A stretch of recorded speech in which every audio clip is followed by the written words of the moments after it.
Oh, snap.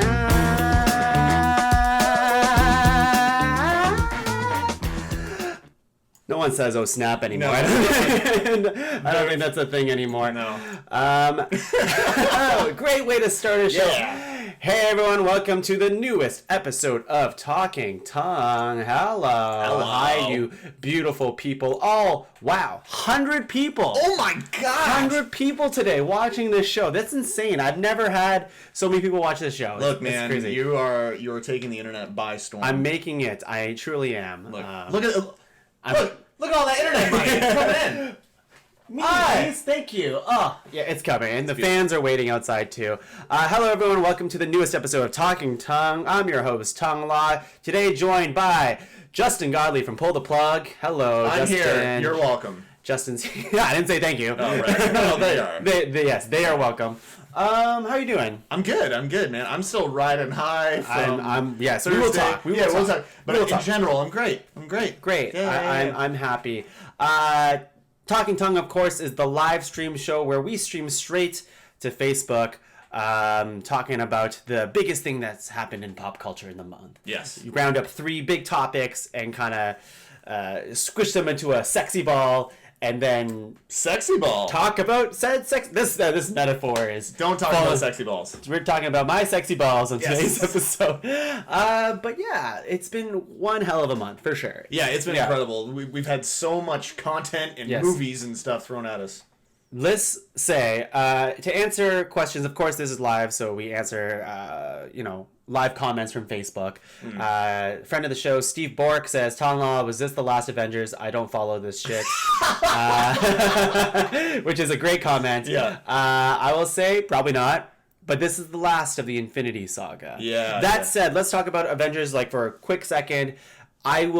We understand this is the weekend Avengers came out. We are not dicks about this. This is literally when we can post about this. Yeah. So, if you want to watch Avengers, have any interest in watching Avengers, we're going to talk about the broad feelings about them eventually at the end of the show, but also we will probably get into spoilers. So Yeah, we'll make sure that you are well aware Yeah. of when that's going to happen. We'll put graphics on and whatever. You can listen to this episode later on iTunes and Google. Find me there. Subscribe. Yeah. I'm plugging the show because it's going to be a great episode. You're plugging the show you're on right now. Carlos says hi. Hi, Carlos. I'm going to go ahead and say hi, Carlos. Just responding there. Okay. So, Justin, there's several things that's happened this month. Let's kind of run down the big stuff here. Mm-hmm. I have some things. If you have things that you want to add, feel free.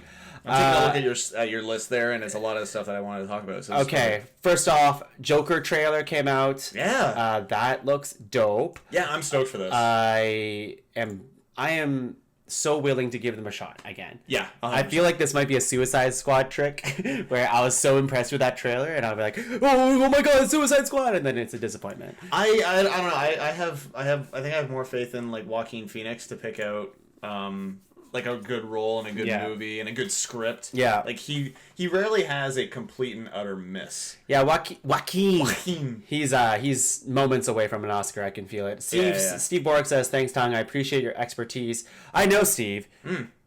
He's probably a little sarcastic with his comment, but I love him all the same. Anyways, so Joker trailer looks good. Looks good. Really gritty. Really dark, which is that's like a staple now of DC films, and I feel like it's almost like a trope. But this is just it's straight out of the 70s or the 80s. Looks great. It looks awesome. Cannot close that door. This is live editing, live stage picturing. There it goes. Oh, now we got a mirror in the shot. Great. No, it's fine. Wine Country trailer. I already forget what that was for. Wine Country. That was like a thing. Oh my god. I was like, oh, we should talk about Wine Country. Oh god, this is exactly. Have you ever? I've been to the wine country. I like a nice. Oh, Wine Country. Yes. It's the Amy Poehler, Tina Fey, like all the big gals from. All the big gals. All the big gals from SNL. I don't know anything about this actually. This is the first I'm hearing. Look, we got Amy Poehler, Maya Erskine, Maya Rudolph, Tina Fey, Paula Bell, Jason Schwartzman, Rachel Dratch. Anna Gasteyer. Yeah, there's a crazy cast for this. I remember this now. Amy Poehler directed this. It's coming to Netflix in May, so pretty cool. A rocking cast here. I remember now. Let's see, Rohan and Shannon joined. Hello, people. Hey. Now like 103 people God. just watching the stream. It's insane. Star Wars trailer came out. Rise of Skywalker. Yeah. The Rise of Skywalker. It's the rise. It's the Rise of Skywalker. Yeah. Yeah. How do you? What's your opinion on the title? I don't care for the title, but I think I'm excited for Star Wars. Of course. Oh yeah, of course. Of course. Yeah, I don't know. We'll see. Like, I think the last movie, not to get too deep into it, it was kind of like kill the past. And I was really excited for that because the last movie is so controversial, obviously. Very but they did a really good job, Yeah. just kind of like, fuck it, we're starting something new. And now it's just like, well, it doesn't feel like it anymore. I really don't want them to retcon all of that stuff as being like, no, her parents actually do mean something, and we're not killing. Like, I want there to be some. I want there to be some consistency. Yeah.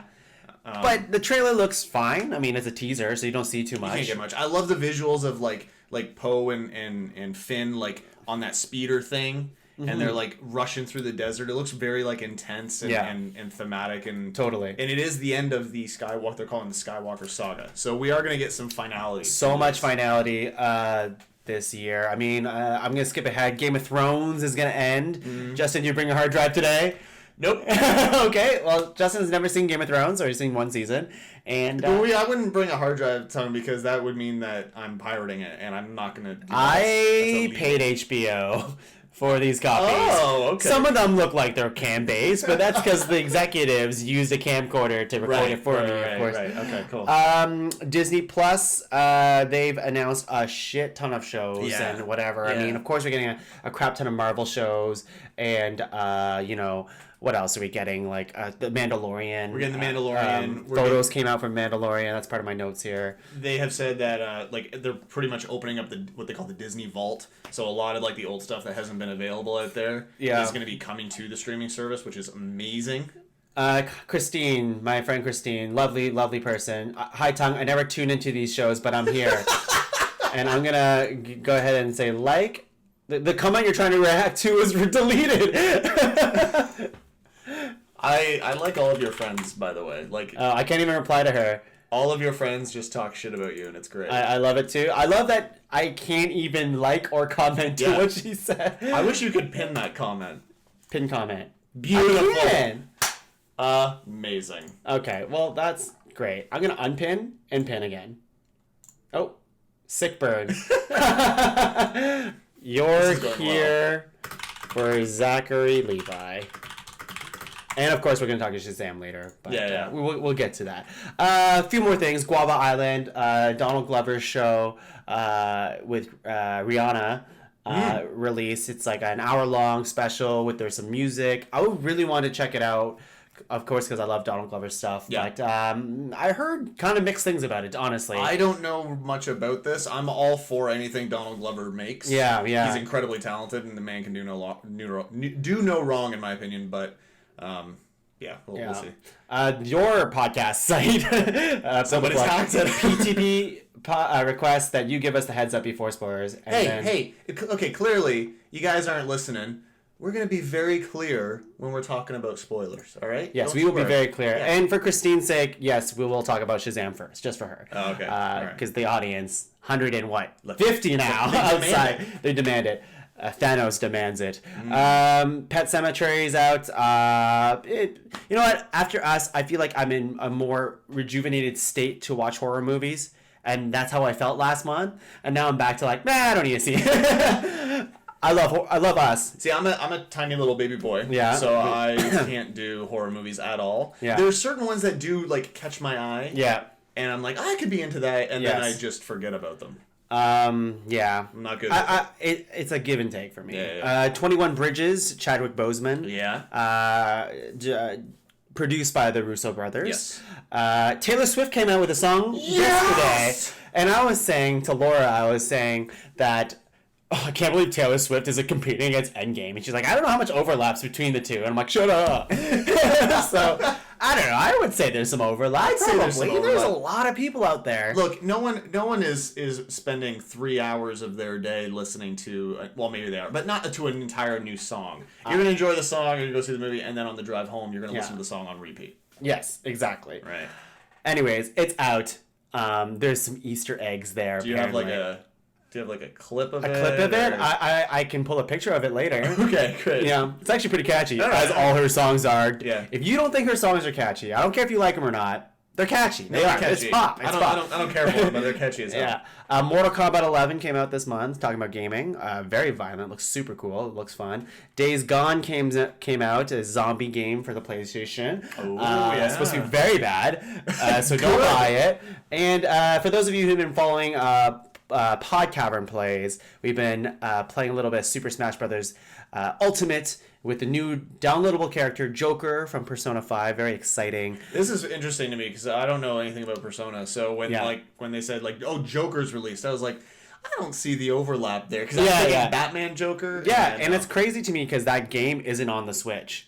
So I knew about this character, but I just started playing Persona 5. I had it for a year, but I was like, do I want to commit to this 100-hour game?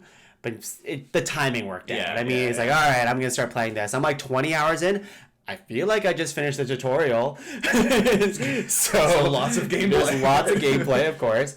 And yeah, that's it. That's all the things that happened this month. Unless you have anything else. No. We got a lot. We got a lot to get to. Main things, guys. This is what we're talking about today. Episode 12. Today we have Hellboy, Avengers Endgame, Shazam! !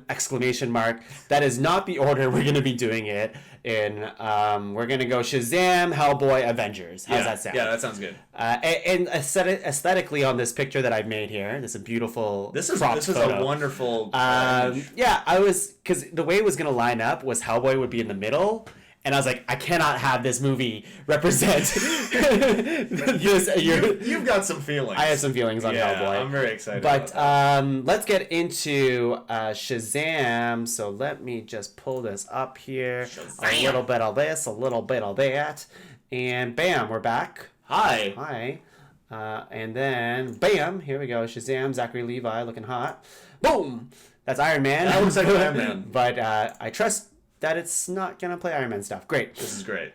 There we go. There he is. Let's talk about Shazam. And of course, people at home, mainly Christine, because she's sticking around. Mm-hmm.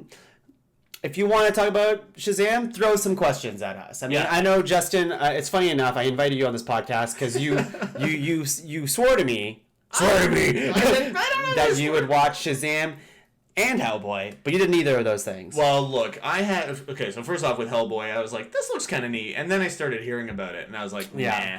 And then with Shazam, I'm a very busy man. Yeah. I have lots of fans, and they didn't demand things. Your face is too big. So I'm going to lower the window here. That looks good. That looks great. Your hair looks great. Thank you. All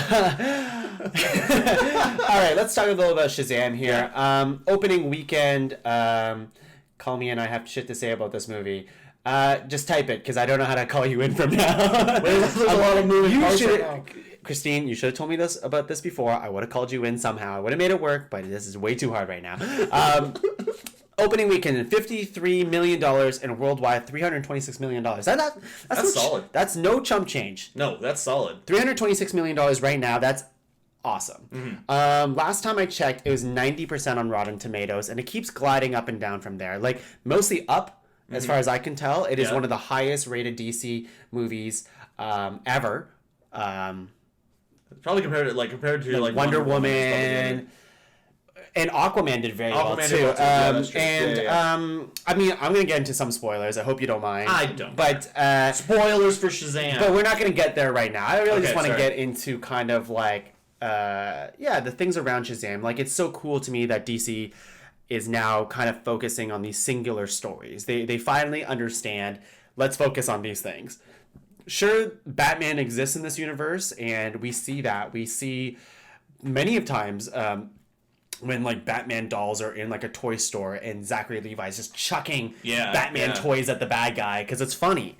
But we don't see Batman here. It's not like plagued down by the darkness of Man of Steel and the broodingness of Batman vs Superman and the kind of confusingness of Justice League of like, all right, there's this larger battle at stake here, but no, this doesn't touch any of that. Right, okay. I kind of like that. I like that it's a separate entity. That's good.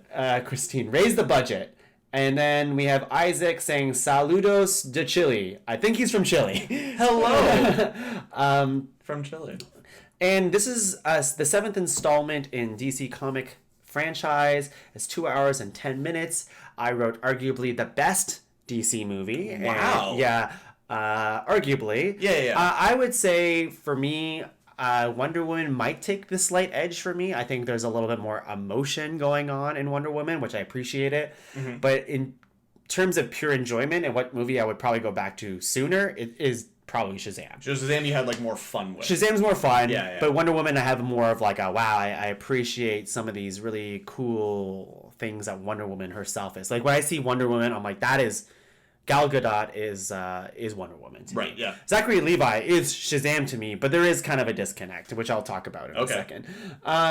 We have this movie starring Zachary Levi and Asher Angel, who plays Billy Batson. That's a badass name, by the way. Asher Angel. He's fucking badass, yeah. Badass. He is the kid in this movie that plays Billy Batson. And of course, Billy Batson, of course, he turns into the magical Shazam. For those of you who don't know, Shazam is this ancient wizard played by Jimon Hansu. It took me forever to learn his name. I think I still got it wrong. I'm impressed that you got that close. Last month, because he was in Captain Marvel as well, I said Digimon Hansu, and people called me out and they ripped me apart for it. So Jimon Hansu, I'm pretty sure that's how you say it. He's this grand wizard, basically the last of the wizards, and he has to pass down his power essentially. Okay. He's about to die. He's about to die. Okay. Oh, he's just really old, so that's why he's dying. We also have Mark Strong, who's been in Kingsman, Zero Dark 30, Sherlock Holmes, Jack Dylan Grazer, who plays Freddy in this movie, who's Asher Angel's best friend in the movie. And then we have a couple other people too, of course. But those are like the main stars. Directed by David F. Sandberg. I've never seen any of these movies. I'm going to list them out here. Closet Space, Attic Panic, Lights Out, Annabelle Creation. And I thought it was interesting because these are all horror movies. Yeah. And I talked about it last month too, and Jordan Peele eloquently talked about the balance of comedy and horror and how they're basically the same thing of creating tension and releasing tension. One is creating tension in the way of horror and making you scared. And the other one's like building up to a joke and making you laugh. Oh, I like that. So there's some cool parallels there. And this movie does a great job with the comedy. It's a really funny movie. Like there's a lot of great stuff. Let's see. And of course, Justin, feel free to just interrupt. And, I will. Yeah, and tell me. One thing that really entices me about this movie, honestly, is the charisma and the likability of Zachary Levi. Every single thing you see him in, and like whether it's interviews, films, TV shows, doesn't matter. He's just such an endearing actor, an endearing person that when you watch him, you're constantly rooting for him. And I think he's got a very much like a childlike wonder and fun about everything, which works perfectly. Yeah. I saw his maybe like it was a Cineplex spot before a movie, but basically it was him talking about how he just played a bunch of video games and ate a bunch of candy, just trying to get into character and remind himself how he was when he's 12 years old or whatever it is.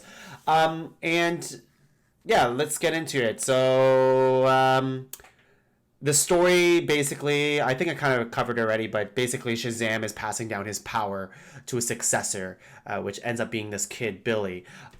He's like an orphan, is that right? He's an orphan, little orphan boy running away from his troubles, blah, blah, blah. And the thing is, this movie reminds me, it's the closest thing to a Marvel movie that I've seen in a while.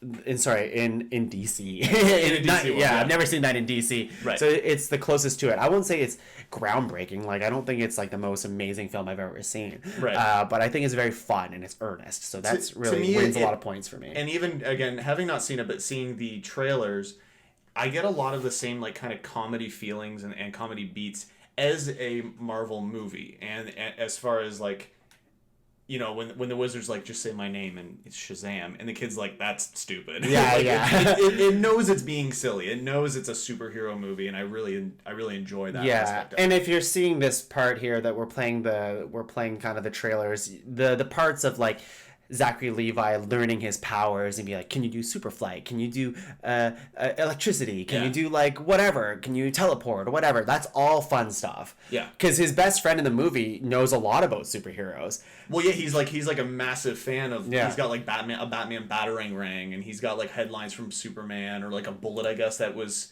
shot at Superman or something like that. So he's very invested in this superhero world. Right. To answer Laura's question, yes, and that is a spoilers, but sort of. She asked a question, but I'll get into it. It's one of my favorite moments thing.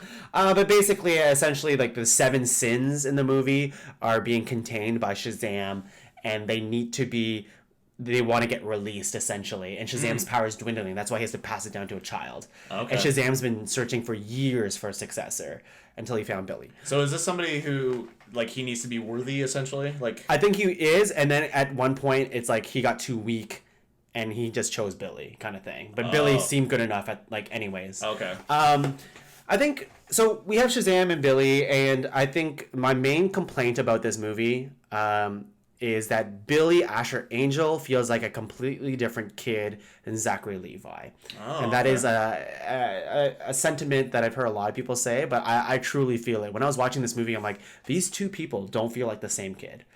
Because Asher Angel, when he's just a kid, he is kind of prude. He's kind of like, he's kind of a dick. He's kind of offish, like he's just kind of like whatever, man, like, he like separates himself. Okay. He runs away. Like, it's a theme in the movie where he's trying to find his real family, his mother. He lost his mother when he was a child, and he's got brought into this new I don't know, foster family type of situation. But like this kid, like he is kind of a goof, but he's not as goofy as Zachary Levi. Whenever he transforms into Shazam, Zachary Levi is a goof, and it's amazing. Yeah. He's like such a playful child, and he's just like, I'm a little kid in a big guy's body, and I'm tearing shit up. But you never see that. Every time he back to the kid, he's just like, he's not like that. So I wonder if that's intentional in the sense of like, this kid who's like, you know, he's an orphan and he's trying to find his parents or mom or whatever, and he's like had a hard time. He's like putting on this adult facade, and then when he becomes this superhero, he's just like, holy shit, this is rad, and then he kind of reverts to being a kid again. A little bit. Maybe there's some aspect of that. I do even see that though with the previews where it's like, these do feel like separate characters. Yeah, and Zachary Levi is very cartoonish and like expressive too with his emotions and how he expresses them.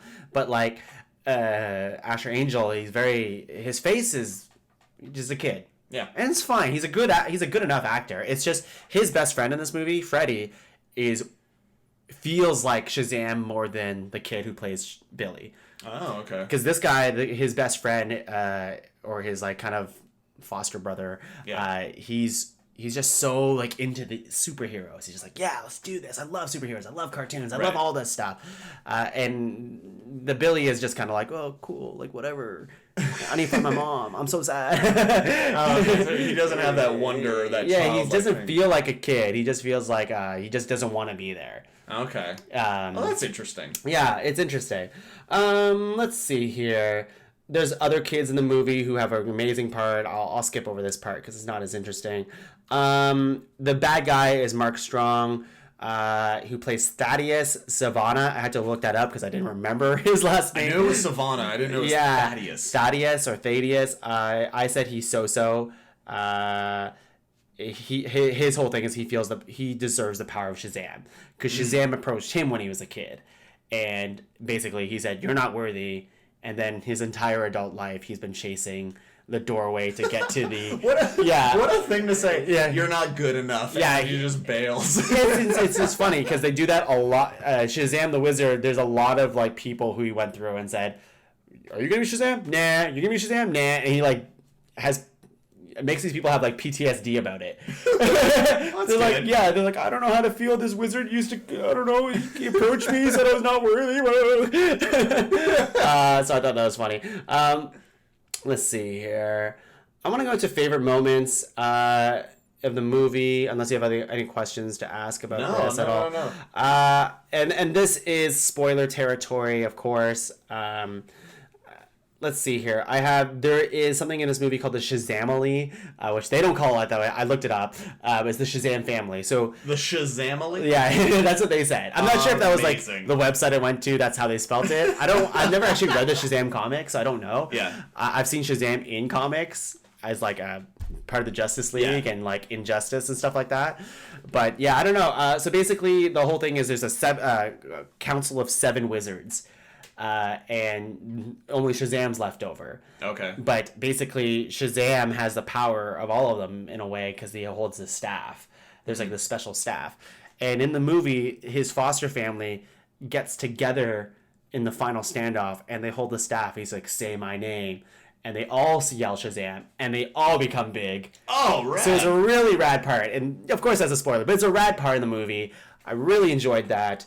The Shazamily. And to Laura's point, there's a Freddy who's a disabled kid, who's, again, best friend, brother guy, becomes Adam Brody, which we made both of us laugh. It's just like, it's perfect. he looks like a young Adam Brody. Yeah. It's really great. Really fun stuff. The 7 Deadly Sins CGI was kind of crappy. Felt like Ghostbusters 2. Thank you. Yes, I was going to mention that. The bad guys in this movie, like Thaddeus Savannah, he harnesses the power of the 7 Deadly Sins. They do not look really different from one another, and it looks bad. Oh, it looks bad. Just flat out bad. It just looks like Hellboy, which I'll talk about. Yeah, yikes. But yeah, it was pretty bad. Let's see. There's a great moment in this movie which kind of turned it on its head, where he reunites with his mother who abandoned him when he was a kid. Or the thing is, he thought they just got lost from one another. Turns out she purposely kind of let him go at a carnival. She just she saw him and then she's like, nope, the cops can take care of my son better than I can. And she just left the son. And then he spends the movie trying to find her, finds her, and there's a great moment in this movie because she wins like this compass at the carnival and says, you'll need this because it'll help you find home one day. And you're like, okay, I think I know how they're going to handle this. And she says, basically, he finds her and she's like, I'm not ready to take you back, basically. Like, I'm not the mother you need me to be kind of thing. I'm glad you're happy, but I'm not a good mom. And he's like, well, I've been keeping this and whatever. And he brings it up to the mom and she's like, what is this? And it's like completely heartbreaking. Oh. So it's like, that's an amazing moment. It just kind of flips that on its head. It's just like, he's like, well, maybe you'll need this more than I do then. Because she doesn't remember. Yeah. So it's like, oh my God. I was like, that's really great. That is emotionally draining. It was emotionally draining. But it was like one of the most sincere, kind of like surprising moments in this movie. Because everything else is kind of like fun, but very predictable. Okay. Except for the Shazamily. I didn't know. Shazamily is my favorite word now. Yeah, that's the name of my new sex move. I'm not kidding. And the last thing I'll say about Shazam is 2 things. One of them is there's a post-credit sequence where there's a 2-inch talking worm or caterpillar who's like, you are blowing my mind. Yeah, he's like, hey, like, because obviously Thaddeus loses. Right. He gets to prison. And he's trying to find the doorway to the 7 deadly sins. All those, because he gets drained of his powers essentially. Okay. And this 2-inch little worm, just like with these like beady eyes, is like he's hatching like this mastermind plan. It's like, you want to get these powers? Well, this is how you would do it. You're like, what the fuck? So I had to look it up, and it's like, let's see. His name is God. Did I not write his name? Let me find him quick because it's. I want to know more about this magic worm. Worm Shazam. Worm Shazam. They're gonna Mr. Mind. I did write it. Mr. Mind. Mr. Mind. He is a 2-inch talking worm with telepathic powers and genius level intellect. Carries out his plans through an organization of the Monster Society of Evil. Great name. That is not even high in your motive. Yeah, I know. It's just like, welcome to the Monster Society of Evil. Welcome to the evil bastards of America. And then one guy raises his hand. He's like, do we have to be evil? And then he gets dusted. Yeah. He has advanced mind control powers. Hypnosis, mental image projection, limited invulnerability, ability to spin super strong silk at high speeds, and get this, at his evolved state, which I'm sure is like some sort of butterfly or whatever, the capability to devour space and time. Ridiculous. Absolutely ridiculous. I gotta go to a party. Love you. Have a great rest of your podcast. Zach Levi forever. Thanks, Christine. Thanks for saying. Christine forever. Great. And my closing thoughts is the movie is a little too long. Oh, really? Okay. Yeah, I felt like the final battle sequence was just like, it just kept going. And most of the time, I'm okay with it, but it was just like, I feel like this movie should end by now. It's like I said, it's only 2 hours and 10 minutes. But it felt longer. So that's interesting. I thought that was interesting for me. I was restless a little bit, maybe, but it could have been 10 minutes shorter. Okay. Yeah. Let's move on to Hellboy. Hellboy. Let me just close this Shazam here. Open up Hellboy. Do a little bit of live editing. Bam, bam. Ooh, look at this go. Look at this. Ooh, look at that poster. Look at that Hellboy poster. That's great. You know what? This Hellboy poster better than the movie. Okay, let's talk about Hellboy. I'm sorry, but I was so excited for this. Like, I know. If it came out and I'm just like, this looks like nonsense, but in the best way possible. I know, and it's funny to me because David Harbour from Stranger Things fame, I was on board with that. Yeah. And the first time they released a picture, it looked awesome because the costume of Hellboy looks amazing. Yeah. He looks great as Hellboy. Does he play Hellboy well?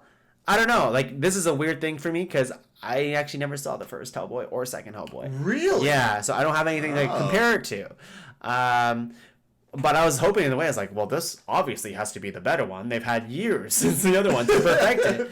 But it's not. So Hellboy is from the Dark Horse Comics. Opening weekend, $12 million, which is not good. So opening weekend, it placed third.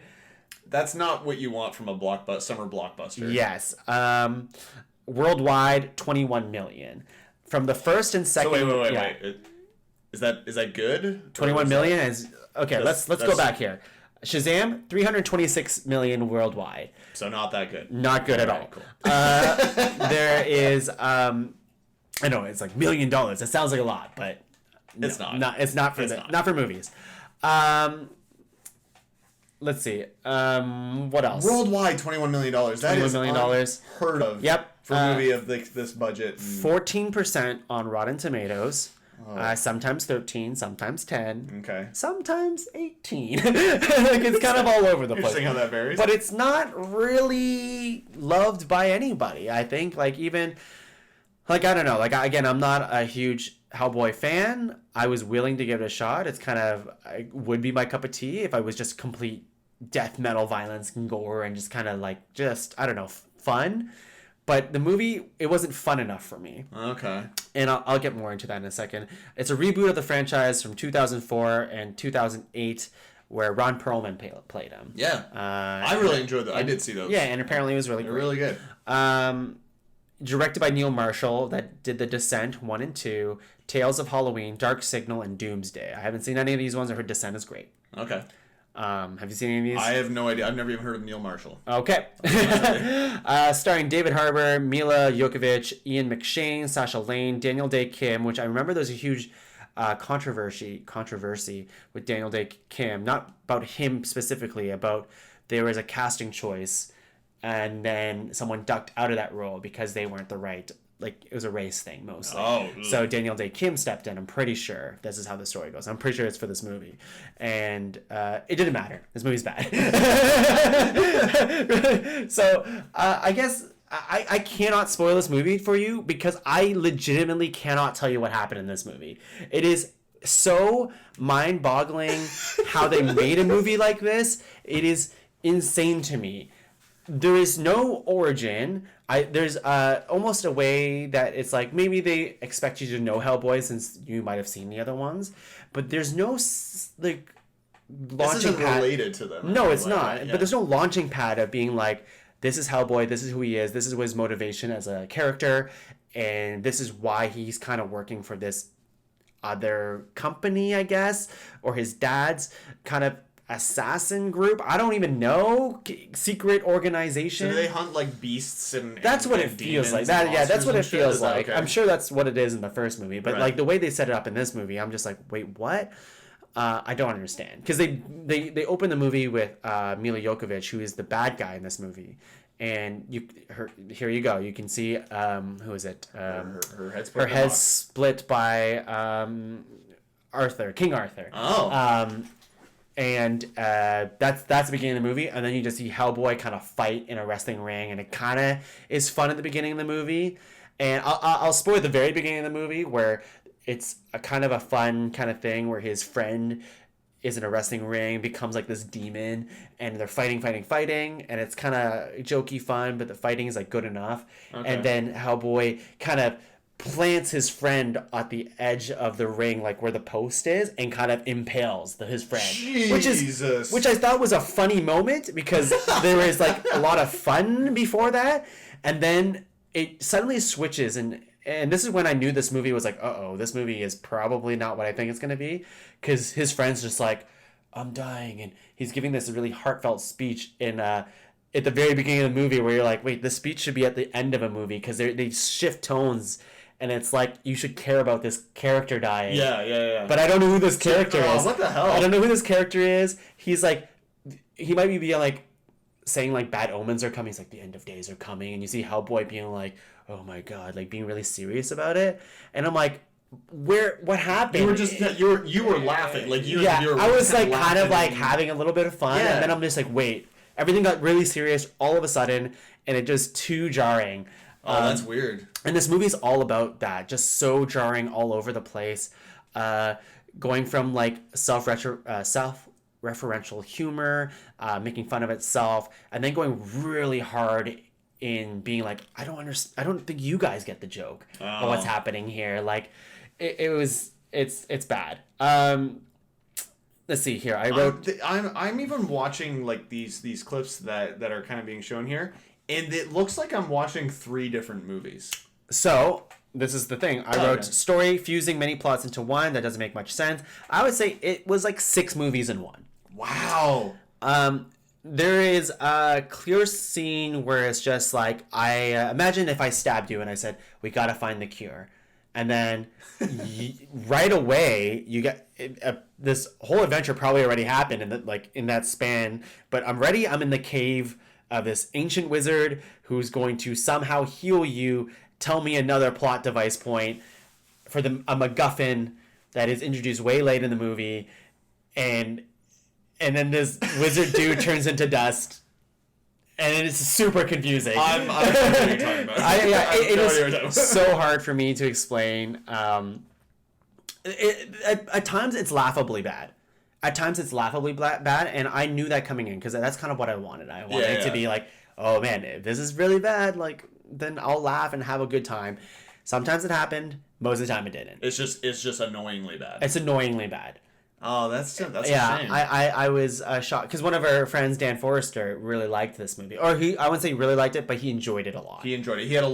He had a fair amount of actually pretty good things to say about it. Yeah, and it almost convinced us to be like, oh, okay, yeah, like, okay. I was really like it. I was gonna give it a fair shake, because I like bad movies too. Don't get me wrong, but I think this movie just doesn't make any plot sense, and the characters, how they introduce them, they do a very bad job introducing them to the plot of the movie. Daniel Day Kim's character and Sasha Lane's character, they come out of nowhere. Imagine Sasha Lane especially. It's kind of like, you're this person that I assume that I helped back in the day as Hellboy. Right. I'm like, oh, I haven't seen you forever. Hey, little girl, how's it going? And then I start speaking a language that the viewer doesn't understand, and then you speak something back in another language that I don't understand, and you both are like, yeah, Like we know what you're talking about, but none of us do. What the hell? None of us do. And then somehow a fight breaks out, and somehow she's like a core part of the movie as part of this trio. It's very confusing. I can't even tell you how Daniel Day Kim's character even got integrated in the story. Did you fall asleep? No, I was awake. I did see a late showing, but at some point he's just there, and he's just like, I gotta kill Hellboy. And then later he's just like, I'm so glad I didn't kill Hellboy. Like, what? Like, everybody has their own weird arc in this movie. It makes no sense. It's bad. I'm gonna keep saying that. I'm gonna keep going back, bad. Ending my sentences with "it's bad." Emotional beats in this movie. I need to talk about those really quickly. There are several moments in this movie that are not earned at all. I think it's Ian McShane. I think that the older gentleman, he's in like American Gods. He's a lot of stuff. He's in Deadwood. Yeah. He is I assume you're not going to see this movie, so I don't really care. And honestly, if you care about spoilers for this movie, then you shouldn't, because like I can't really spoil it really. I assume you're there because you wanted to see a lot of cool gory action. There's only a bit. Oh, really? See, like, because they're showing a lot of gory action. Yeah, like, there's maybe there's enough, but for me, the rest of the story pissed me off so much that when I saw the gory bits, I'm like, it's not gory enough. Or whatever, It's not cool enough. But Ian McShane, he's the father of Hellboy, or like the adopted father, and he dies, and then Sasha Lane has the ability to kind of raise you from the dead in a really disgusting way, as a ghost specter kind of thing, and he's just like, I was never a good father to you. You are the best thing that's ever happened to me. Blah, blah, blah. I love you, son. And I'm like, wait a second. When did you guys establish that you guys were even, like, that close as father and son? And there's no moment where he's just, like, ever treats his son that way, or it's not well deserved. They don't have that kind of relationship at all. They don't spend enough time together in the movie to, like, warrant a discussion like that. So you don't care about their relationship, and they you can tell they don't. Well, they don't as actors, but the story wants you to believe that it's like, man, this is sad. His father died.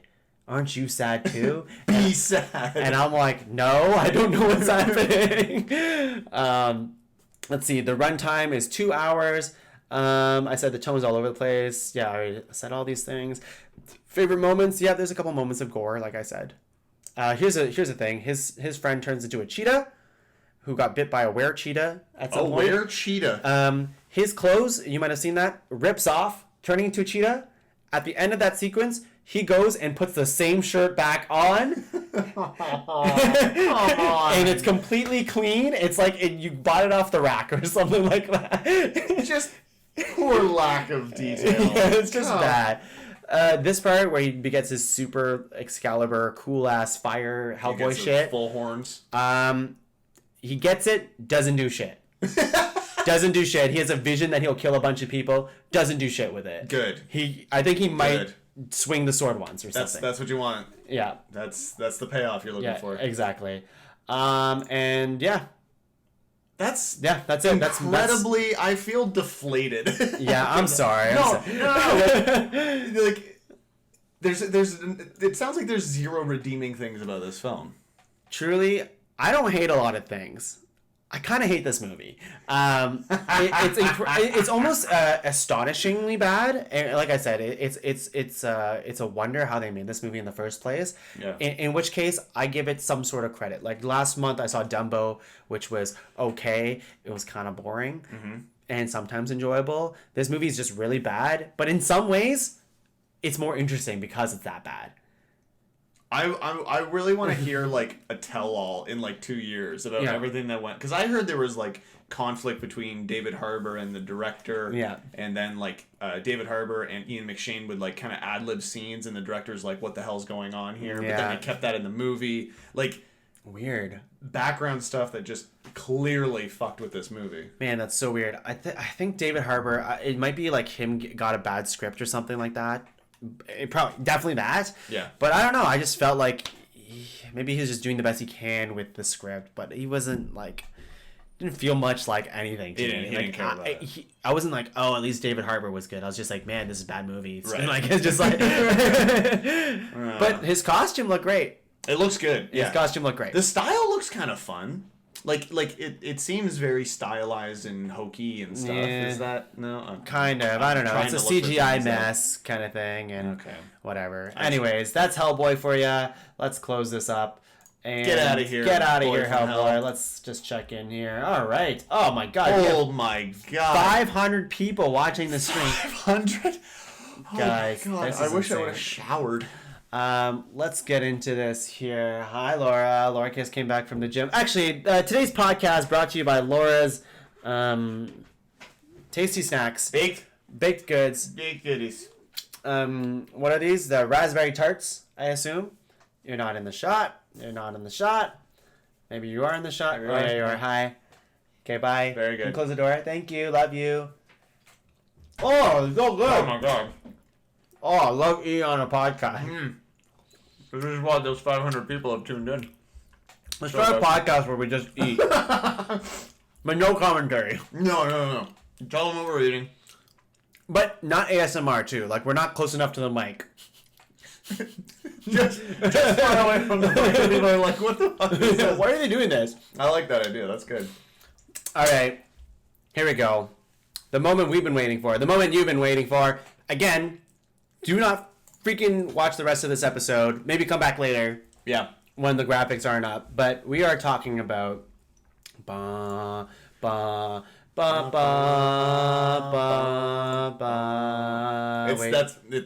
theme is better than us. Yes. That's so bad. Endgame. Yeah, we're talking about Avengers. Should I put the spoiler icon now?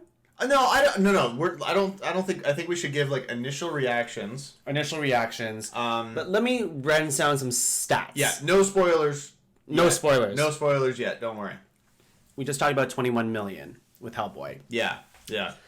305 million worldwide alone on Wednesday and Thursday. Again, we're on Saturday. We're still in opening weekend time. Shit. 60 million on Thursday alone in North America only. I did see a headline like late this afternoon that it is the biggest opening of all time. Yes, it beats Star Wars The Force Awakens.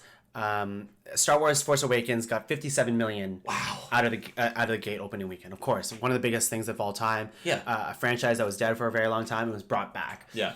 This is an amazing feat. It's just like just builds to this one moment. It is a juggernaut. It is a true something, and yeah, it's gonna smash all the records. Yeah. Oh yeah. 96% on Rotten Tomatoes, and again, general thoughts, but if you don't even want to know that, get out of here. Yeah.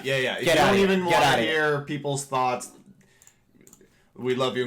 Yeah, we love you. Thank you for being here. I will make sure to put a different graphic or put down the graphic when we're back, not talking about that stuff. Yeah. But initial reactions. Your initial thoughts on this. I cried. You did cry. I did cry. I welled up. I wouldn't say I was bawling, but I don't cry during movies. No. So having an emotion, a feeling like that is special to me.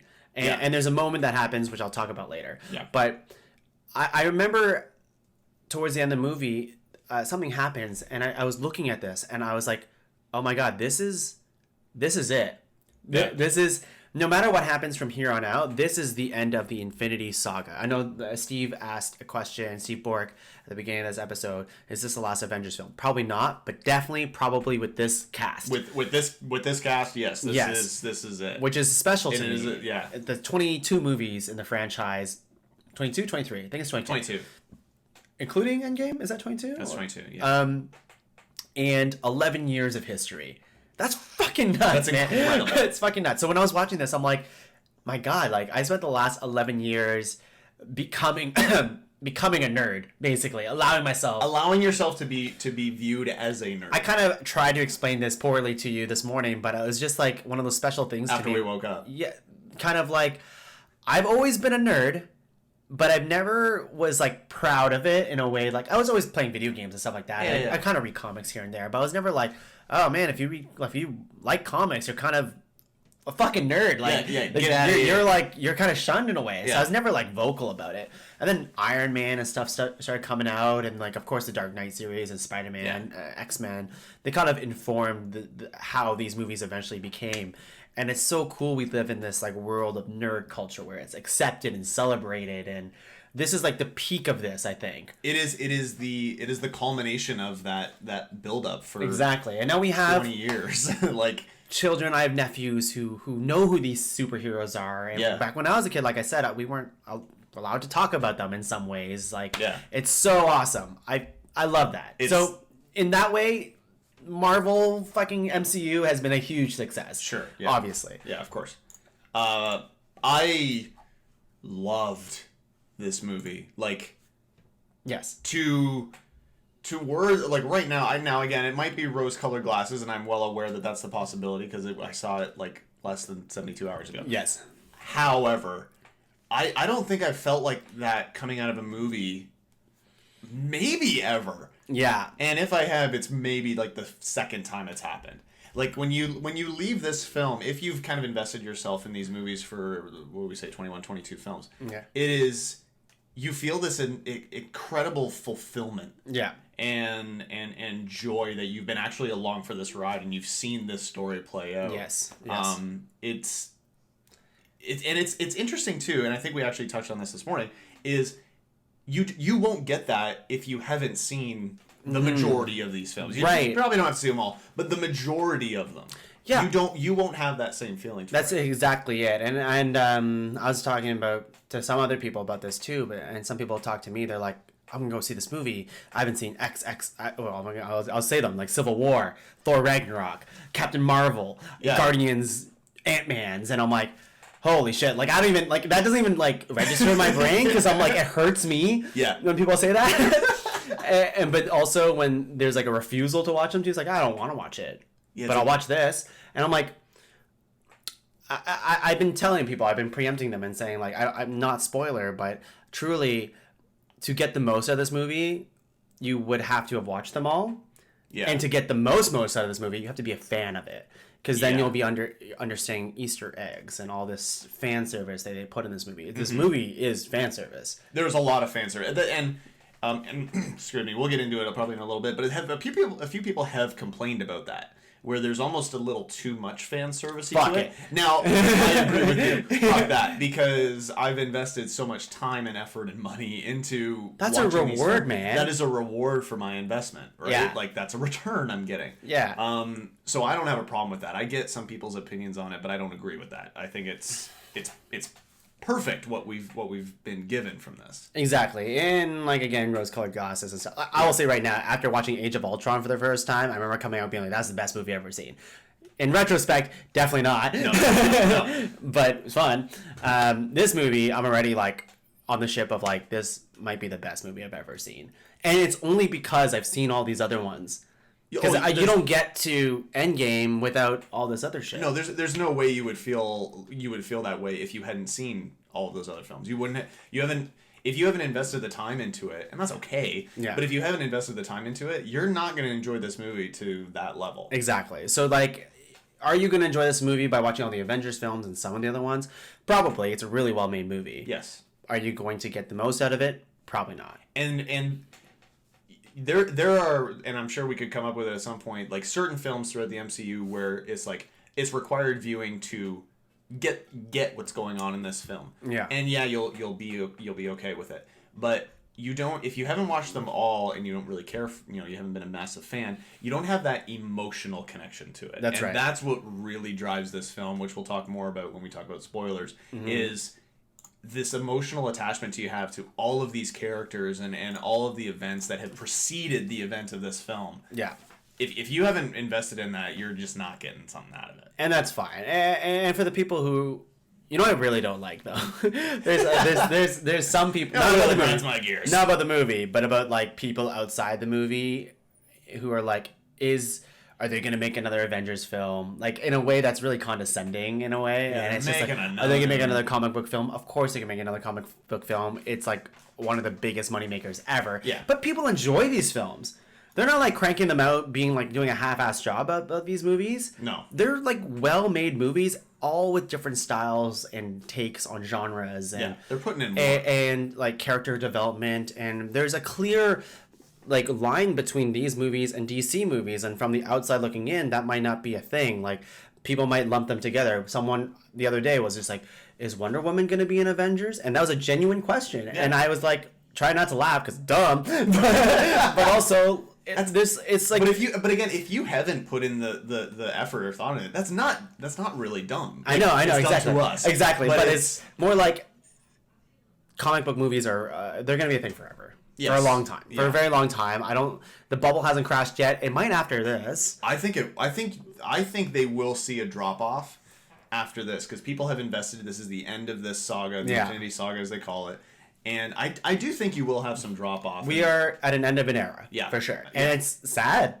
It is sad, but it's incredible. Hell of a ride, yes, amazing. What else can we say about this movie? So yeah, I was just gonna make the analogy of like, it's like when your band puts a new album out.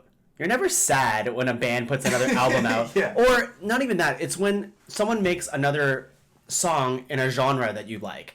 So when someone else makes a rap song, you're not going to be like, oh man, are they going to make more rap songs? I just don't like that. I don't get that. No.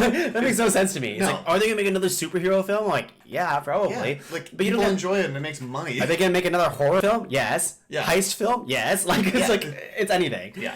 So anyways, are we there yet? I wonder if we're there yet. I think we're at spoilers. So, again, spoilers. Maybe put in the chat too, just to be like, just to be safe. We are going to be talking spoilers. We are talking spoilers now.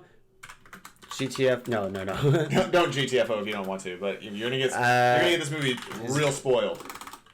We're not holding back. Don't tune in at this moment. If you plan on seeing the movie, yeah? Yeah. Seeing. Yeah, spoilers for Avengers Endgame. There you go. Spoilers. And here's the... Spoiler alert. Oh, look at that. There you go. You're so good. Spoilers. Like right here? Yeah, just right there. You can't miss it. Yeah, there you go. Spoiler alert right here. Oh man. Okay. There we go. Spoilers. I feel bad even like bringing up spoilers. I do too. I mean? Like it's just like I know. So because there was a story that came out I think today where was it in China that this happened? Yes. So somebody left a screening or a showing of Avengers, and as he's leaving the theater, he yells a bunch of spoilers to the people waiting in line. Dick move. Don't do that. He got beat up. And he got beat up. And I don't condone violence, but like I wouldn't have stopped it. That's what I said. I said I wouldn't do it because I'm not a dick. No, but I wouldn't stop it. But I would stop it if they were gonna kill him. Well, yeah. But obviously. I would Batman that shit. Where I would say, okay, well maybe break his legs. Yeah, drop him off of like the first story. No, and we're not saying spoilers to like ruin a movie because like if somebody had ruined this movie for me, I would have been devastated, legitimately devastated. Me too. So please.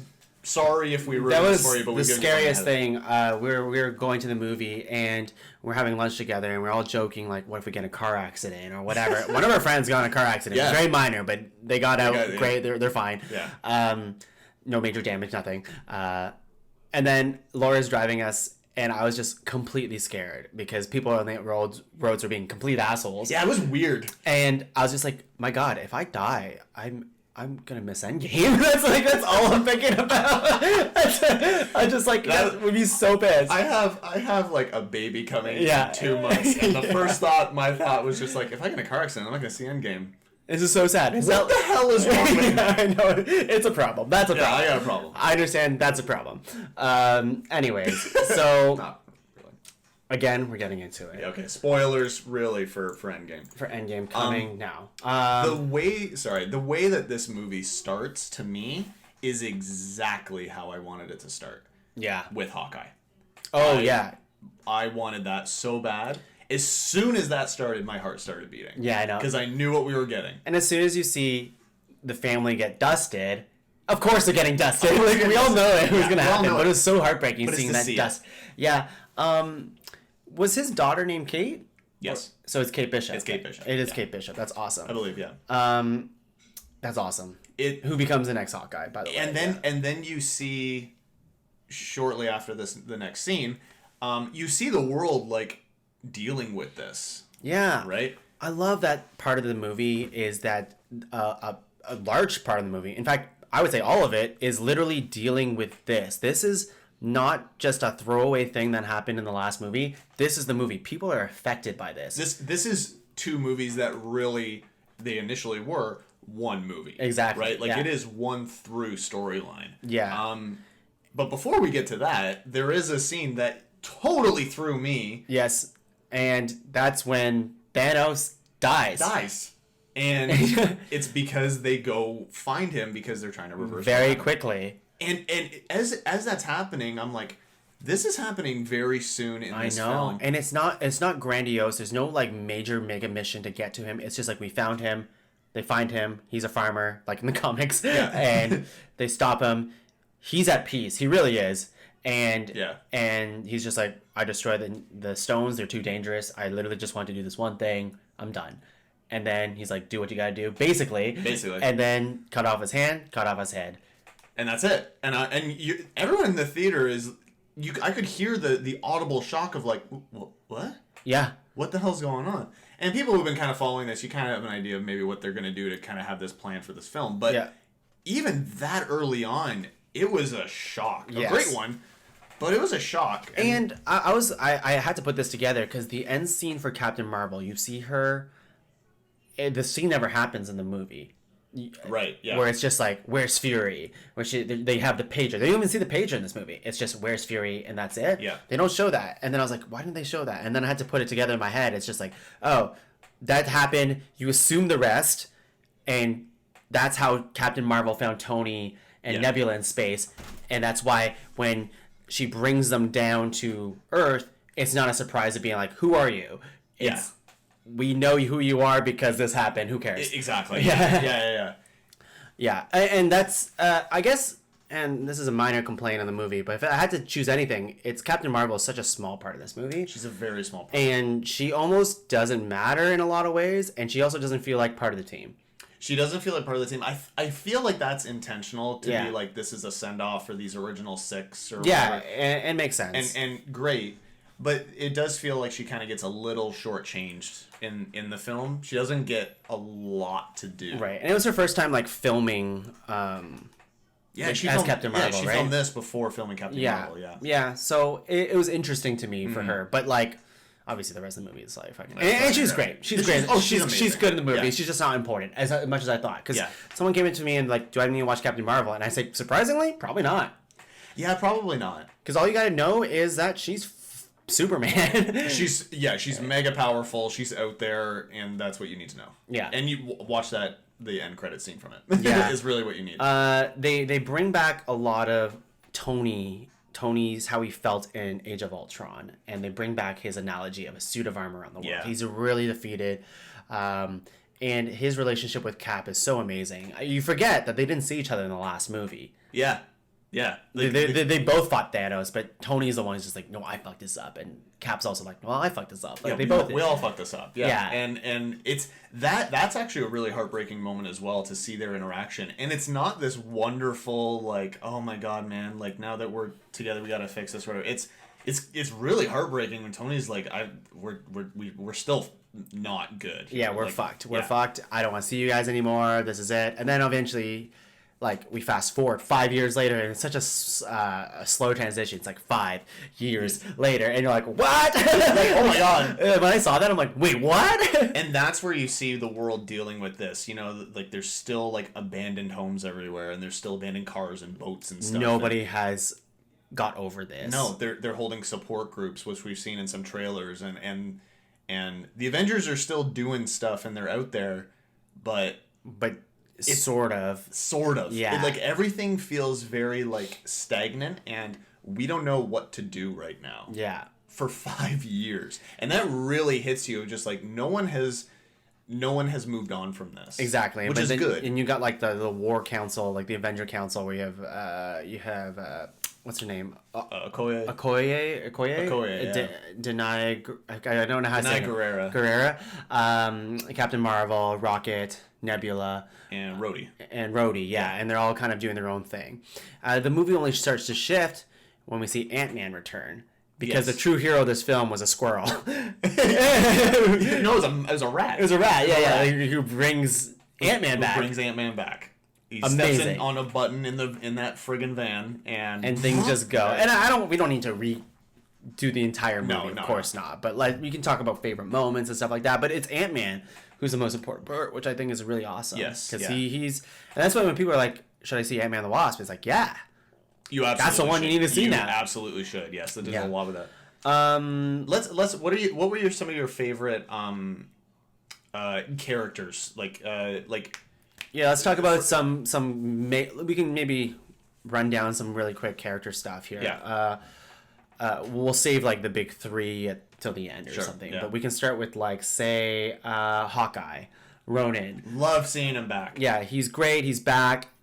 Great stuff with Black Widow. Black Widow and him have such an amazing moment in this movie. Yeah. And it's about the Soul Stone and kind of trying to kill each other. Or killing themselves for each other. And it's beautiful. Like, it's just like... wonderful moment. It's like, who's gonna commit suicide first?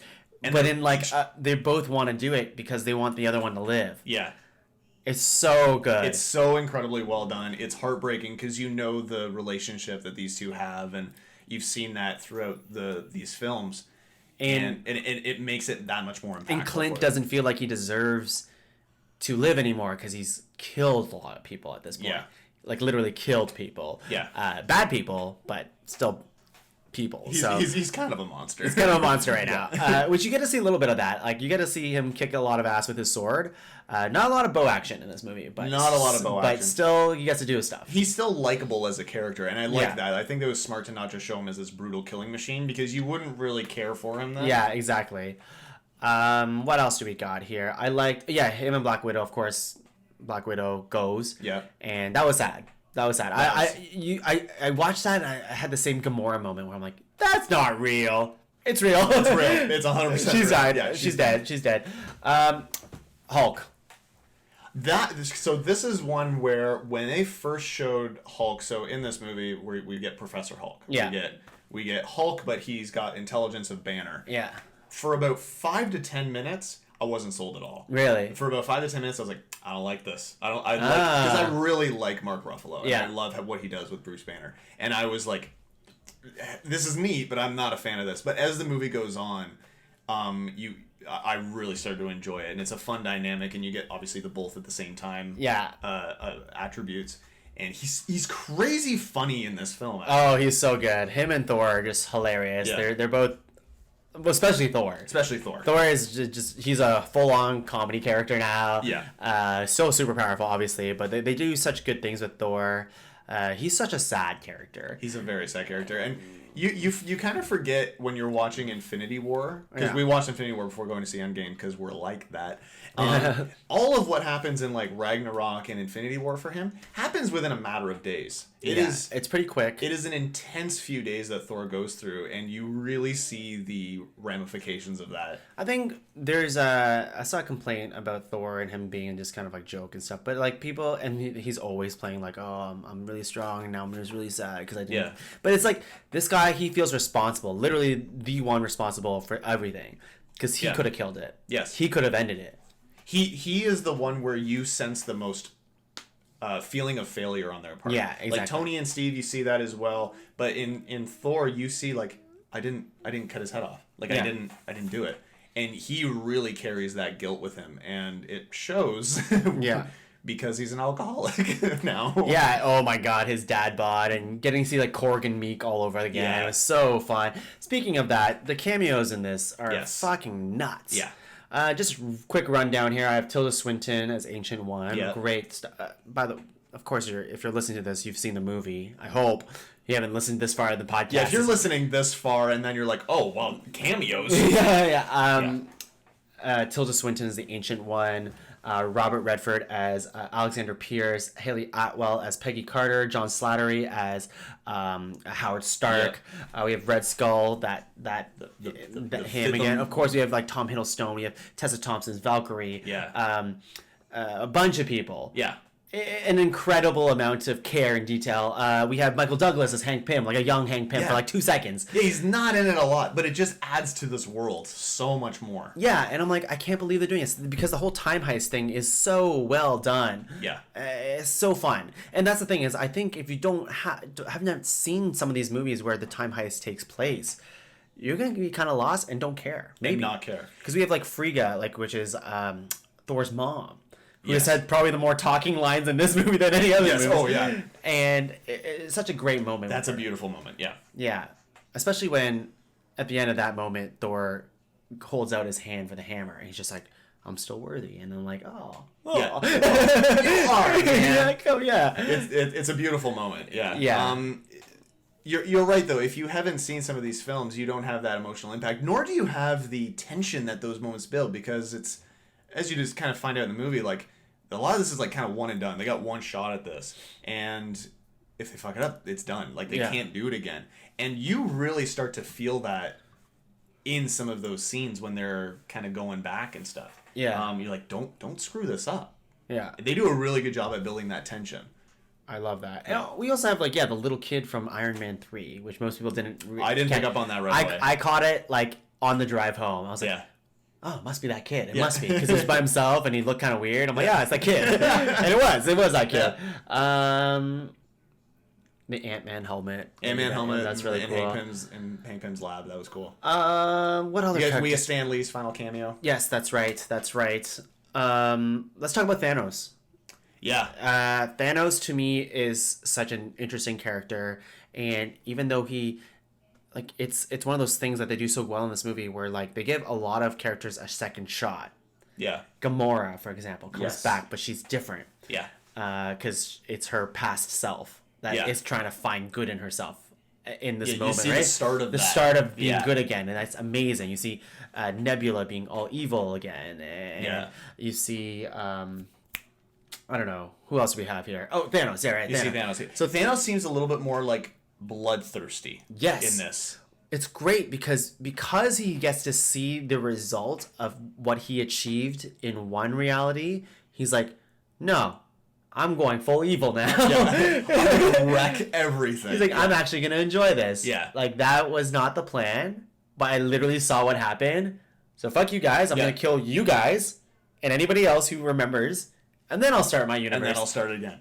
And it's a terrifying notion because it again just adds to the stakes of this film. It's not just, all right, we're going to try to bring everybody back and not die in the process. It's no, we're still fighting for everybody. Now for all realities. Yeah. And it is a much bigger stakes. And I didn't anticipate that going into this film. And as soon as you kind of realize that, the levity of it is amazing.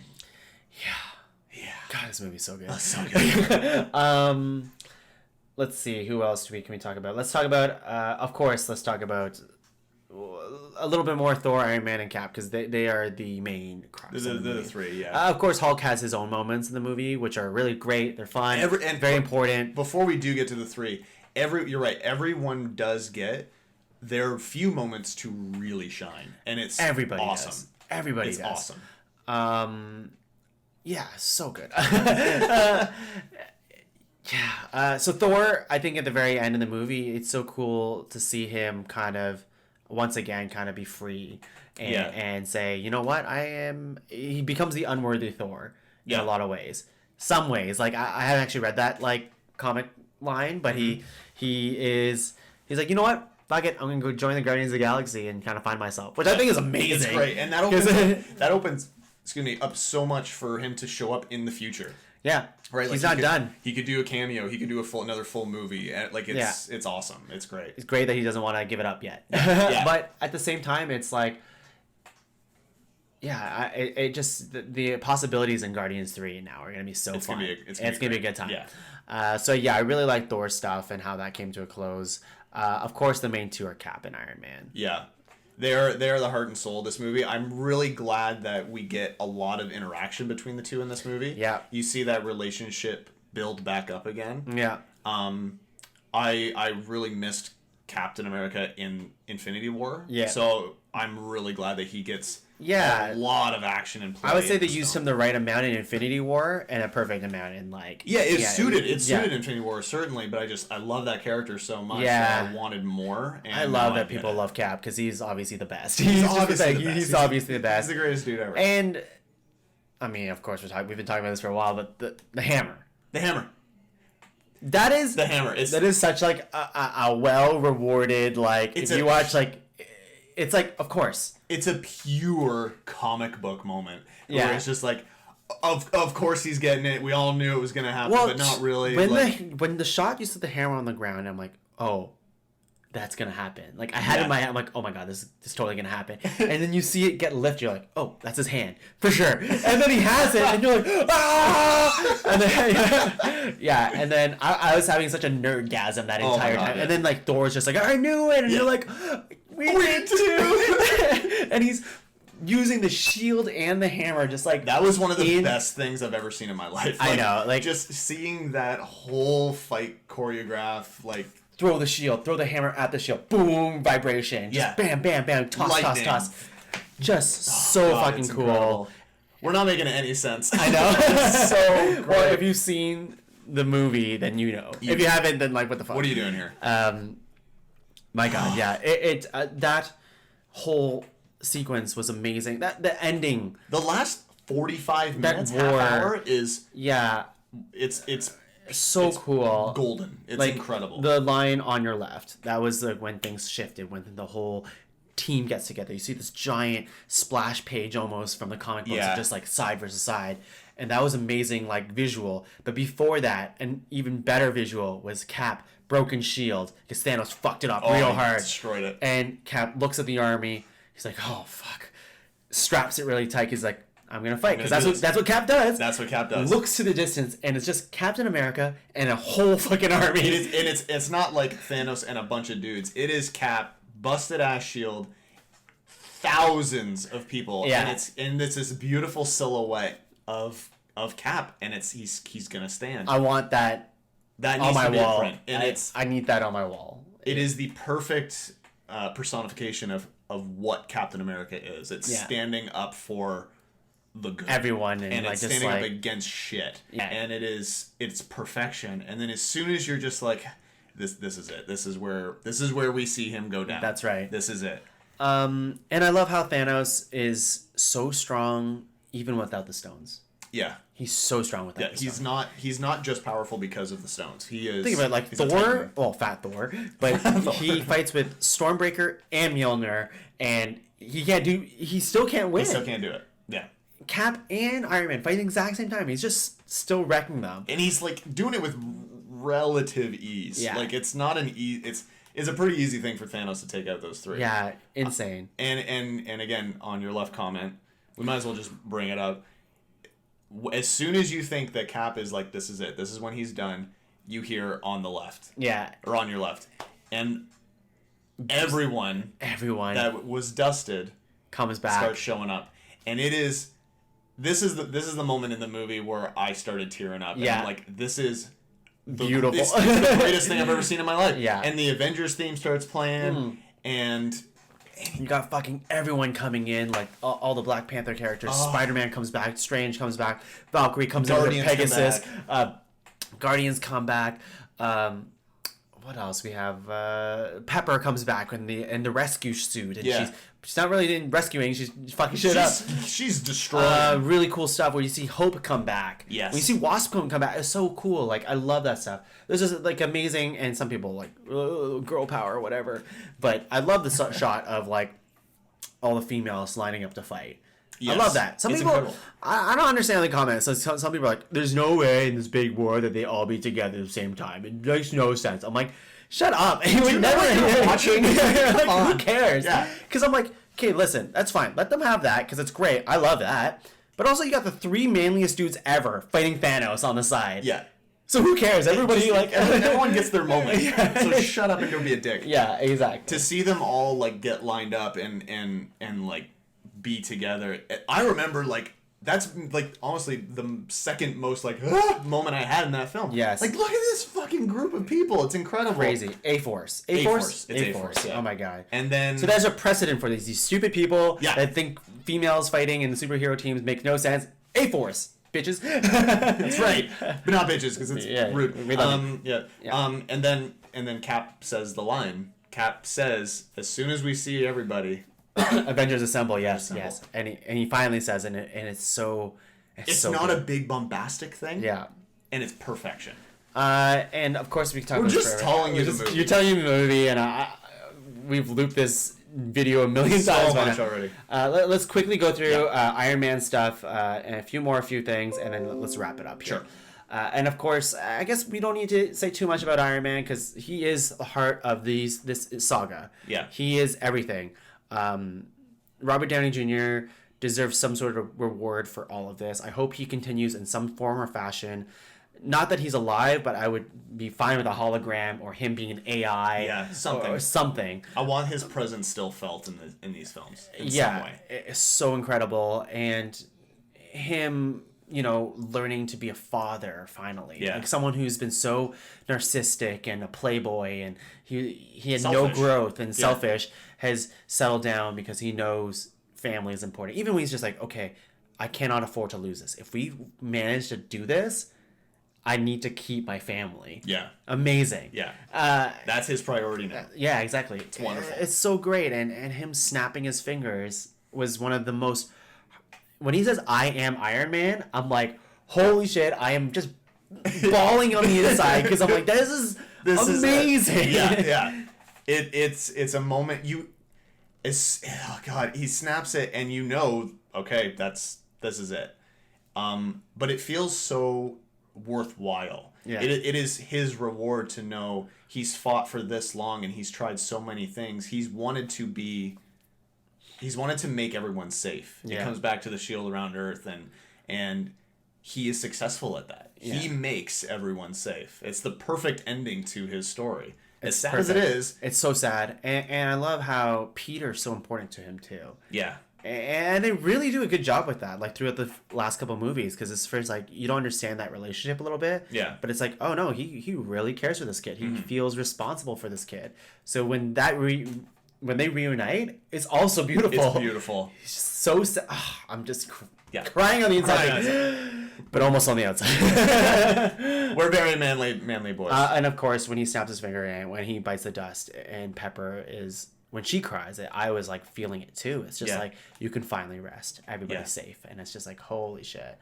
And they ship his body out in the water with the OG, like... proof that Tony Stark has a heart. Yeah. It's like, holy crap. How are you guys doing this right now? I don't understand. You need to stop this. You need to stop this. And like when Happy is talking to Morgan, his daughter, and he's just saying, you like cheeseburgers? I'll give you as many cheeseburgers as you want for the rest of your life, basically. And it's just like, that's so nice. Call back to Iron Man 1 when Tony wants a cheeseburger after he gets saved from the desert. Yeah.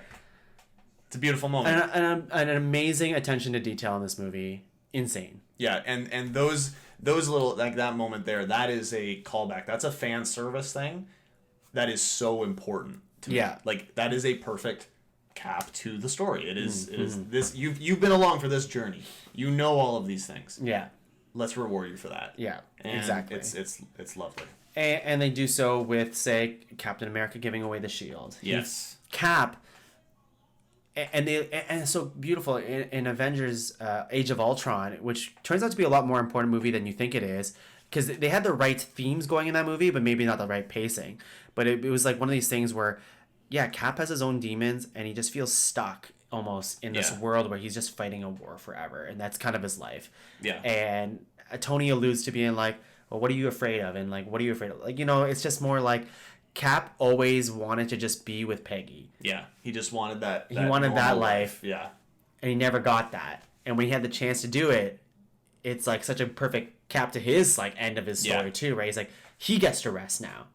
Yes. Yeah. Right? He gets to rest. It's the ending I did not think we were going to get for Cap at all. No. But I'm so happy we I did. know. I thought he was just going to die. Yeah, I did too. But no, he gets they end this, Cap goes back in time to plant all the Infinity Stones where they were before, which sounds very confusing, but whatever. It makes sense in the film. And yeah. Time travel's confusing. Who cares? Don't pick apart time travel. It makes no sense. No, you'll end up just hating aspects of it. Yeah. It's not fun, so just don't bother. Yeah. But because I was thinking, it was like, well, like if Cap went back and he's with Peggy, how does that affect who Peggy gets in relationships with in the future? Yeah. Whatever. Just shut up. We know it doesn't always make sense. Whatever. Yeah. But it's so great because he goes back, lives life with Peggy, comes back with a shield as an old man, which was precedent for her, by the way, in the comic books, where like Cap is like stripped from his powers. He's just an old man. Becomes director of S.H.I.E.L.D. Eventually gets his powers back because of the Tesseract, whatever. Very confusing. But passes his shield down to Sam. Yes. Who now at this point is like, yeah, he deserves it. Yeah. He deserves to be Captain America. Absolutely does, yeah. So it's such a great, like, yes. Black Captain America, I'm all for it. That's our transition. Yes. That is, it's perfection. That's great. You've got a very good note there to kind of cap this off, and it's what is going to be coming next now. Yeah. What do you think, where are we going to go forward? Because they've come out and, like, Kevin Feige has said, like, X-Men is a while off yet. Yeah. They've got. So we got Spider-Man coming next. Was it you who said that's the true end of Phase 3? That is the true ending of Phase 3, according to them. That sounds weird to me in the way they pitch this movie and stuff like that. Yes, yeah. Because I don't know where they go. Like, I don't know how Far From Home fits in it. Some people say, is it a prequel? And I'm like all of Peter's friends were snapped, so they're 5 years older, but they're in high school. Well, maybe they were all snapped, but again, time doesn't really pass for them. Remember? So I don't know. I don't know how it works. We'll find out. I guess the whole time thing is going to be confusing a little bit, but I'm excited to see a new team with like Captain Marvel and Spider-Man. And I need to see another Doctor Strange for sure. Did they confirm a Doctor Strange? Yes, yeah, that's confirmed. Okay, that's great because everybody ever since Infinity War needs more Doctor Strange. Oh yeah, he's so fucking powerful. He's so great. Yeah, I don't know. I don't know what they do. Like, of course, Eternals, but I don't even know what that entails and why, like, what we need in an Eternals movie. I don't know too much about the Eternals. I know they're fucking, like, crazy gods. Yeah. But what does that mean for the universe? I don't know. Yeah. But then we start getting, like, things that are larger than life. Like, I think we get Galactus one day. Yeah. We're going to get Galactus one day. We've got to, but... Secret Wars is what I want. Yeah. Secret Wars is what I want. Which will be far in the future and stuff like that. So we'll see. And to cap this all off, the ending of this movie is amazing. Kiss. Yeah. Just a kiss, because Cap gets what he wants. Yep, Cap and Tony. And then an amazing credit sequence, which is well-deserved, where it's literally saying the cast of everybody. Yes. Just congratulating everyone for being part of these films, and then the signatures of the main Avengers. It's perfect. And I'm like, yes, give those people the spotlight because they deserve it. Even Hawkeye, I don't give a shit.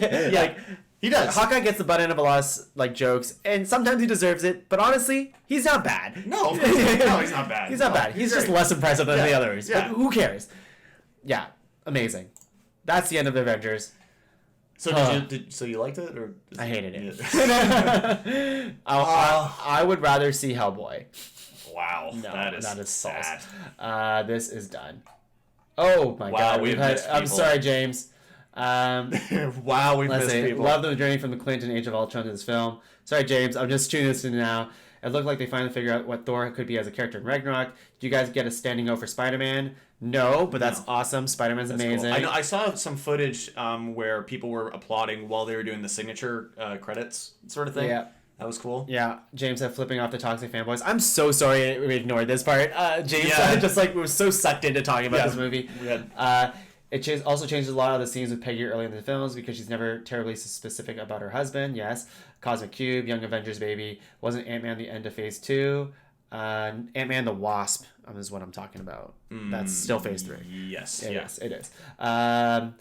Richard Rider film. I want to see the Fantastic Four finally done right. I would love to see that, they're so important. No worries, buddy. Thank you, James. If we start seeing the Fantastic Four, we get Doctor Doom. And when we get Doctor Doom, everything opens because that guy's a motherfucker. Yeah. And he's so powerful. He has the capability of being like the next big baddie. So. God Doom. I want it.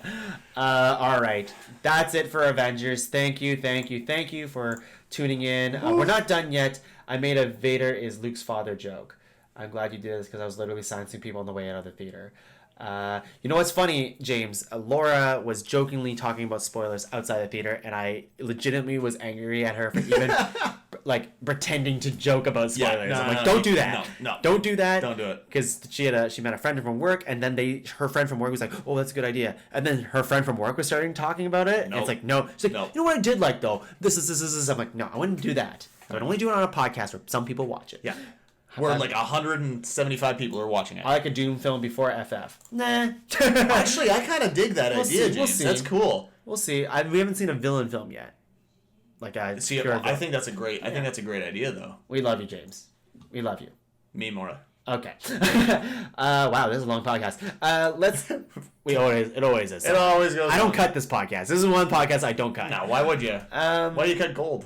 Come on. Never. Let's talk about things in May. Okay? Yeah. Wrapping up. Again, earthquake off the coast of the Atlantic. She was talking about.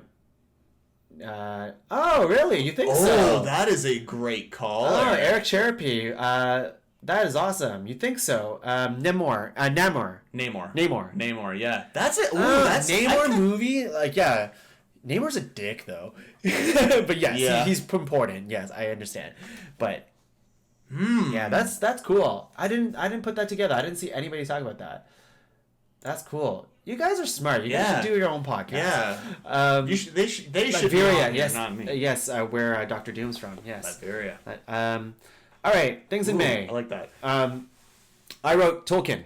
Yeah, I'm mixed on it. I really want to see a Tolkien biopic, but there's a lot of things coming out in May. There's a lot coming. I'm gonna write this right now in the movie section. Actually, let me talk about video games real quick because there's only one. Rage 2. We'll see. End of segment.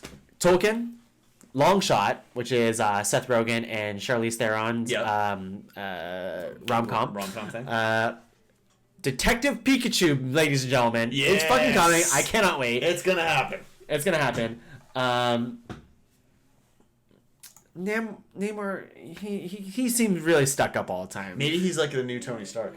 Maybe he's like because no one gave a shit about Tony Stark at the start of Iron Man, right? Yeah. So maybe it's gonna be the same thing with Namor. Maybe. You never know. Maybe they'll change him. T'Challa has been a bit much in the books. I haven't actually read Black Panther. No, me neither. No. Wakanda Forever.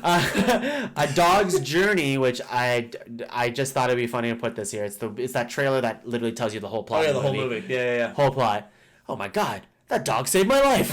Oh my god, the dog's back. What the fuck? Aladdin comes out next month. What are your thoughts on this? I'll see it. I'm not stoked, but I'm gonna see it. I'll see it. I think I'm more excited for The Lion King. Oh, me too. Yeah. Me too. Okay. Me too. Godzilla. So in. Yeah. Man, I love that first Godzilla. I thought that King Kong movie was really fun. Yeah. I know they're not necessarily like great movies. Yeah. But I actually haven't seen any of them. Like I know Kong Skull Island's supposed to be really good. Yeah, they're a shit ton. But we got Loki himself, which by the way, I was gonna say Loki's interesting because spoilers again. Spoilers for Endgame. That now that he has the space Tesseract or whatever, his character resets, and that's the character that we'll probably end up seeing in his Disney Plus show. Oh yeah, that's the point. Like, cause Loki's dead in the regular timeline, but now he's kind of back with the Tesseract. So I was thinking about that. Like, what are they going to do with that? But that makes sense. That's probably what they do. Smart. But I don't know what they do with WandaVision, unless that's a prequel, because Vision's not back. Unless Shuri, I think, might have downloaded enough of the schematics of who Vision was that they can probably be like, okay, he's now in this body. Yeah. They can do that. Yeah, and then it's the whole thing is just like, I don't remember who I am. I'm just a robot. It's a 6-part series of them figuring out who they are. Yeah. I will do that. I have Marvel Unlimited. I'll do that. James is recommending read Ta-Nehisi Coates. Sure. Godzilla, Rocket Man comes out next month. Looks good too. John Wick 3, I cannot wait. That's gonna be awesome. I love an assassin on a horse. Laura said when she was watching the trailer of John Wick 3, she's like, he's such a bad actor. And I'm like, he's an amazing actor. When he's just like, I'm gonna need more guns, and I'm like, yes, the guns. Yeah, extremely wicked and shockingly evil and vile, or whatever it's called. Supposed to be actually not very good, but really, that's too bad. It looked good. But apparently it's not that great. No. I saw reviews of it long ago, so I'm surprised it's just coming out now. And Brightburn, which is James Gunn's produced I think it's a script or his idea at least, where it's basically the Superman idea, but it's a horror movie, and it's when the kid actually just wants to do evil shit. Yeah, the kid is just like bullied, and he's like, I'm gonna fuck you guys up. Fuck you guys up, wear these scary masks and do that stuff. And look, I'm surprised of what they show in the trailer of like glass going into an eye and shit. Like, I was uncomfortable for me to watch. Yeah. But I don't know. I could be into this movie. I think I'm gonna watch it. But yeah, I have a hard time deciding what movies I want to put in for next month because there's so many things. So many things. Pikachu for sure. Yes. Probably John Wick. Yeah. Probably Aladdin. But I do want to see the other ones too, so we'll see. All right, guys, we're at the end of the episode. Long episode for sure. Before we cap this off, we have an announcement to make. Yes. Justin, would you like to make it? I would love to make it. So, loyal viewers and listeners of both of us would know that we do a joint show called Cinema Saves the World, where we do a marathon to raise money for charity, and we have decided that we are going to be doing our next one. We didn't say the date, right? Should we? Yeah, we'll say the date. Say pre-planning. We are doing it on June 1st. Yes. We'll do another Facebook live stream. Yes. We'll set up, what did we set up last time? So there's going to be another Canada Helps link. Yes. That's probably what we'll do. It's easy, honestly, the easiest way. There's different ways you can do it through Facebook, but it's complicated as shit. So we're just going to set up a link, which we'll be very happy to promote. So and we'll have it on a podcast feed, which we got to figure out after, too. Oh, yeah. I just got to hit go on it, really. Oh, really? Okay. And, we've done Lord of the Rings, which we didn't do for charity. We just did that for out of vanity. And then we did... what else did we do? We did The Dark Knight, which we did do for charity. Raised a lot of money for that, which is awesome. And any amount helps. We're still figuring out what charity we want to do it for right now. But without further ado, Justin. Well, okay, look, real. We do have to, because we were trying to figure out what we were going to do. Yeah, we're like Toy Story, what series are we doing Indiana Jones. And the idea was presented to us. From Laura Gordon. Laura, this is your fault. And this is Laura's fault. Not all of those, though. All of them? No. All of them. We're doing a Nicholas Sparks fucking marathon for Cinema Saves the World. Let's look at this for a second here. We gotta watch The Notebook, of course. We gotta watch it, because The Notebook is legitimately a good notebook. Laura makes a great point. These posters are exactly the same. What is happening? I don't know. I will say we gotta watch a couple for sure. Oh yeah, at least 3. We'll watch 3. Notebook, Dear John. I think a Walk to Remember, man. Walk to Remember is actually a good movie. Well, yeah. So do we want a good movie and 2 bad ones, or 2 good and 1 bad? I don't know. Well, we're gonna do more than 3 probably, because they're probably gonna be like we need to make 5. Laura wants to do 5. Laura wants to do 5. We're probably gonna do the lucky one. Last song. We'll figure it out. Out of all these ones, it's gonna be a random mixture of these. Yeah, we'll figure it out. Could be more. Who knows? So yeah, Cinema Saves the World. Cinema Saves the World, ladies and gentlemen. Coming back June 1st. Nicholas Sparks. For the Nicholas Sparks Marathon. I don't know why we're doing that to ourselves. Yeah, I don't know. I'm taking a vacation day so I can watch Nicholas. I'm taking a vacation day. It's all for saving the world. Look. Justin, thank you for being part of the podcast. Thank you for having me on a show where I watched one of the 3 things. Well, we talked about the most important things. Of course, this episode was going to be long anyways. I thought it would be short, but it was. No, come on. Endgame could have taken the entire thing. Yeah. But thank you for being on the show. Thank you. Do you have any plugs at all? I do, yeah. So I host a podcast with my lovely wife Shannon and a friend of ours, other Justin, called Pull the Plug, where we talk about music and pop culture and make fun of each other, and we do quizzes, and it's a lot of fun. You should check us out. It's a weekly show, releases every Wednesday morning. You can find us on iTunes and Stitcher and wherever you get your podcasts. That's right. Find all of our stuff over at ptppodcast.com. We also do so we do like Let's Plays and stuff like that too. And yeah, you should check us out and let us know what you think. Great. Awesome. Thank you, Justin. And of course, my name's Tuong, host of Talking Tuong. Yeah, thank you. I can't wait for next month where we talk about May shit. It's going to be fun. It's going to be hilarious. It's going to be great. And yeah, check out the rest of the Podcavern, of course, www.podcavern.com. Check out Ranked Top 5 list of stuff that don't matter. We have the Improv Punch Up. this show, Pod Cavern Plays. What am I holding right now? What is that? I just started holding something. We have the newest episode of Ranked. Yes, is, top 5 superpowers. Yeah, that was good. Let's see, what else? Pod Cavern Plays. And then, Cinema Saves the World. I can't wait to do another one of those. It's gonna be fun. Thank you, everyone, for watching. Thank you for everybody who tuned in. I hope we didn't ruin Avengers for you. Again, if you watched any of that Avengers part, that's on you, man. We gave so many warnings, but anyways, I would say this is fun. You can give it a go. Yeah. We're holding, for people who can't on audio. We're holding some what is sort this? of. It's like for your wrist. Like a wrist rubber. Rubber thing. Thanks for watching Talking Tongue, everyone. Thank you.